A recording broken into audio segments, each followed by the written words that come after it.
여러분, 혹시 지금 댁에 혹은 마음속에 묻어둔 말 못하는 막내 아들이 있으십니까? 자식들은 다 커서 제 살 길 찾아 떠나고 배우자마저 먼저 세상을 등져 적막강산 같은 집안에 홀로 남았을 때 유일하게 내 곁을 지켜주었던 그 작고 따뜻한 생명 말입니다.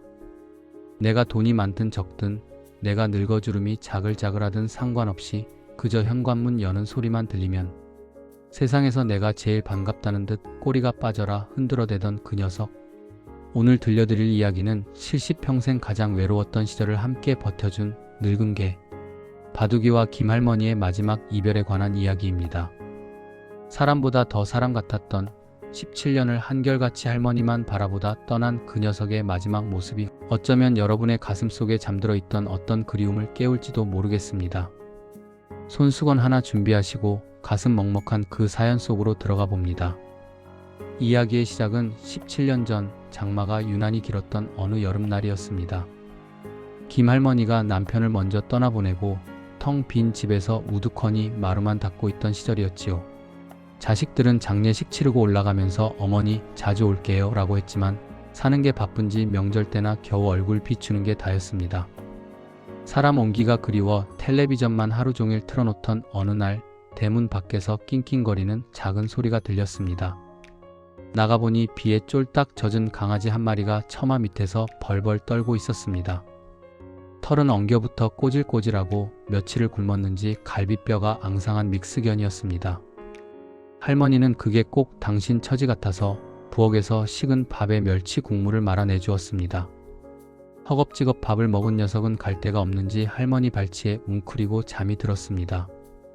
그날부터 녀석은 바둑이가 되었고 할머니의 유일한 가족이 되었습니다.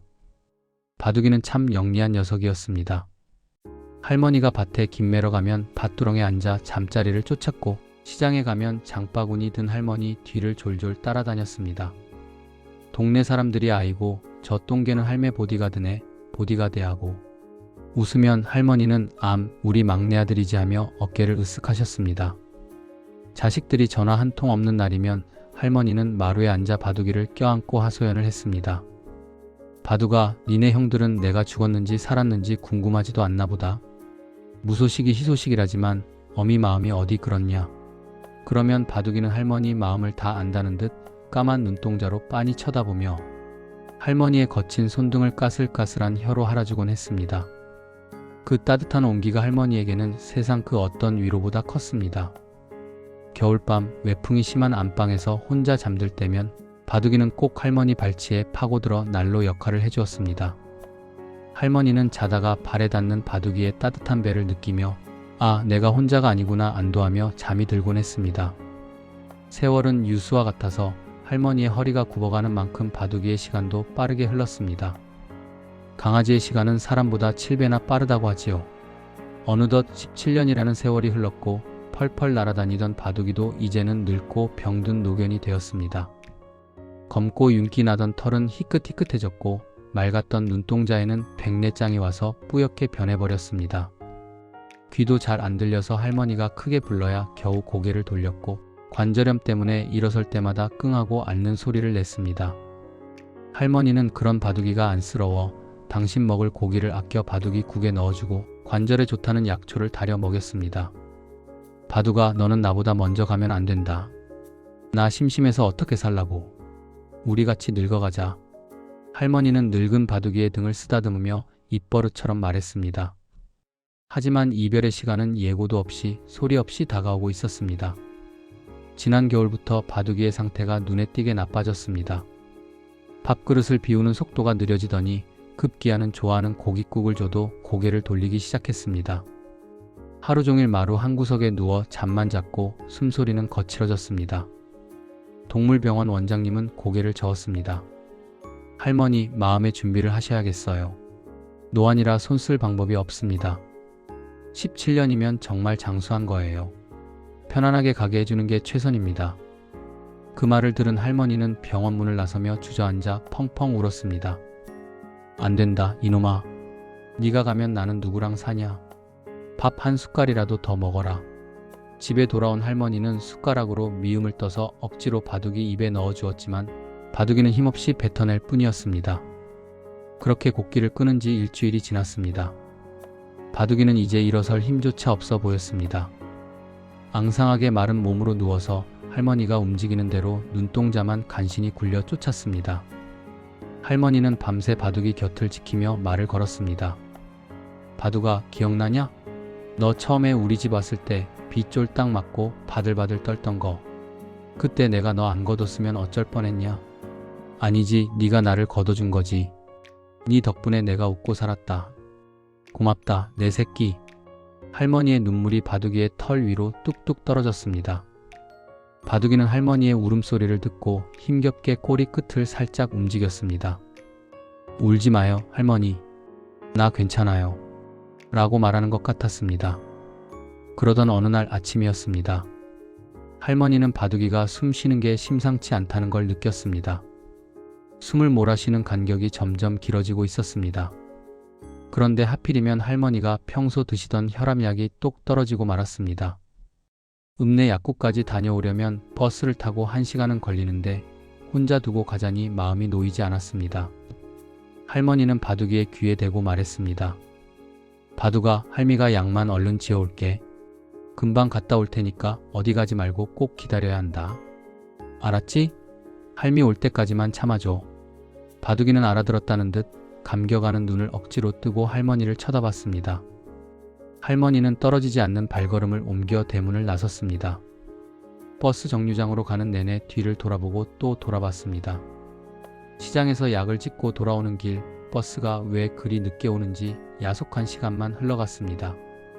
할머니의 가슴은 콩닥콩닥 뛰었습니다. 뭔가 불길한 예감이 자꾸만 등줄기를 타고 올라왔습니다. 버스에서 내리자마자 할머니는 지팡이도 내팽개치고 집을 향해 뛰다시피 걸었습니다. 바둑아, 바둑아. 대문을 열고 들어서는데 마당이 너무나 조용했습니다. 평소 같으면 꼬리치는 소리, 컹컹 짖는 소리가 들려야 하는데 정막만이 감돌았습니다. 할머니는 신발도 벗지 못한 채 안방문을 벌컥 열었습니다. 바둑이는 아침에 누워있던 그 자세 그대로였습니다. 하지만 할머니가 들어오는 인기척을 느꼈는지 감겨있던 눈을 아주 힘겹게 정말 마지막 힘을 짜내어 실눈처럼 떴습니다. 그리고 할머니와 눈이 마주친 그 순간 꼬리를 딱 한 번 바닥을 탁 치며 흔들었습니다. 마치 할머니, 저 약속 지켰어요. 할머니 올 때까지 기다렸어요. 라고 말하는 것 같았습니다. 할머니가 바둑이를 와락 끌어안는 순간 바둑이는 깊은 숨을 한번 푸 마이너스하고 내쉬더니 스르르 눈을 감았습니다. 그리고 다시는 눈을 뜨지 않았습니다. 굳어가는 바둑이의 몸에서는 아직 따뜻한 온기가 남아 있었습니다. 할머니가 돌아올 때까지 혼자 떠나면 할머니가 놀랄까봐 그 작은 생명줄을 붙잡고 사투를 벌이며 기다렸던 것입니다. 아이고 이놈아, 아이고 내 새끼야. 가지 마라, 제발 가지 마라. 할머니의 통곡 소리가 텅 빈 집안을 가득 채웠습니다. 자식들 출가시킬 때도 영감 보낼 때도 이렇게 서럽게 울지는 않았습니다.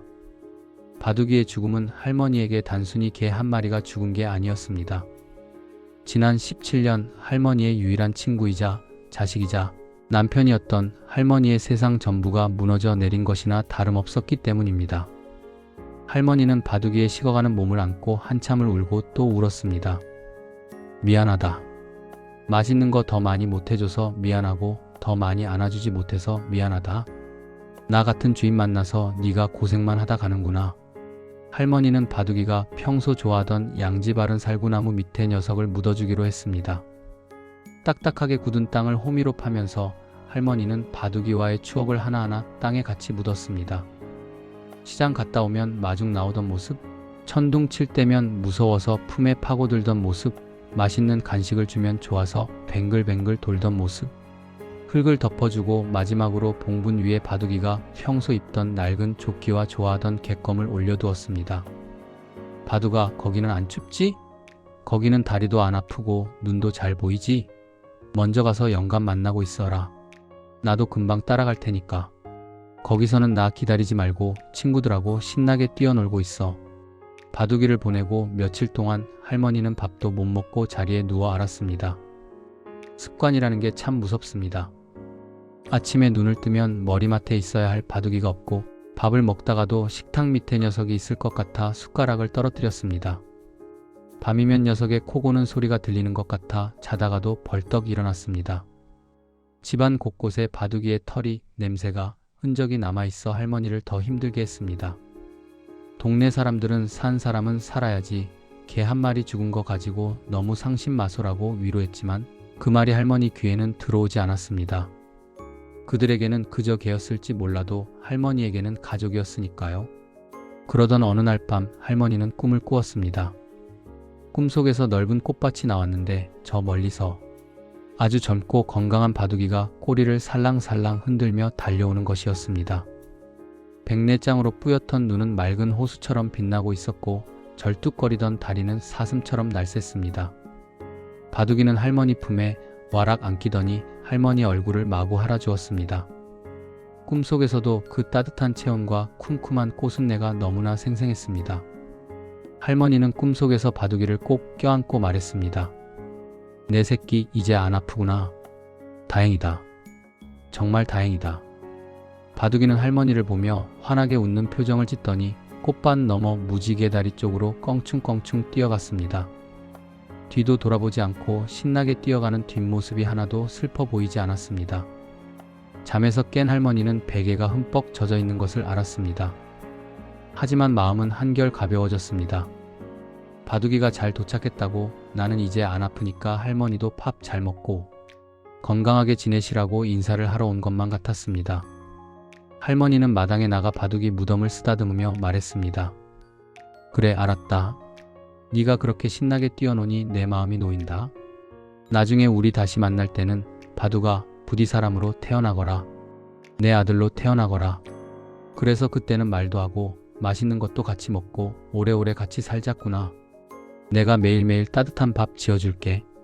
여러분, 반려동물의 수명은 왜 인간보다 이토록 짧은 것일까요? 어쩌면 그들은 우리에게 사랑하는 법과 이별하는 법을 가르쳐주기 위해 하늘이 잠시 보내준 천사가 아닐까 싶습니다.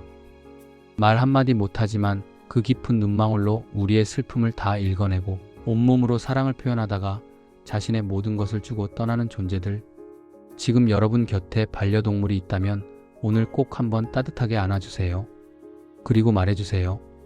우리 곁에 와줘서 고맙다고, 사랑한다고 말입니다. 나중에 후회하지 않도록 그 아이들의 시계가 멈추기 전에 더 많이 사랑해 주십시오. 바둑이가 떠난 지 1년이 지났지만 할머니는 여전히 시장에 다녀올 때면 대문 앞에서 잠시 멈칫하십니다. 어딘가에서 멍 하고 바둑이가 뛰어나올 것만 같아서요. 하지만 이제 할머니는 울지 않습니다. 언젠가 저 하늘 너머 무지개 다리 앞에서 다시 만날 그날을 기약하며 오늘을 살아가십니다. 세상의 모든 바둑이들이 그곳에서는 아프지 않고 행복하기를, 그리고 남겨진 가족들의 마음에 따뜻한 위로가 깃들기를 바랍니다. 오늘 이야기는 여기까지입니다. 들어주셔서 감사합니다.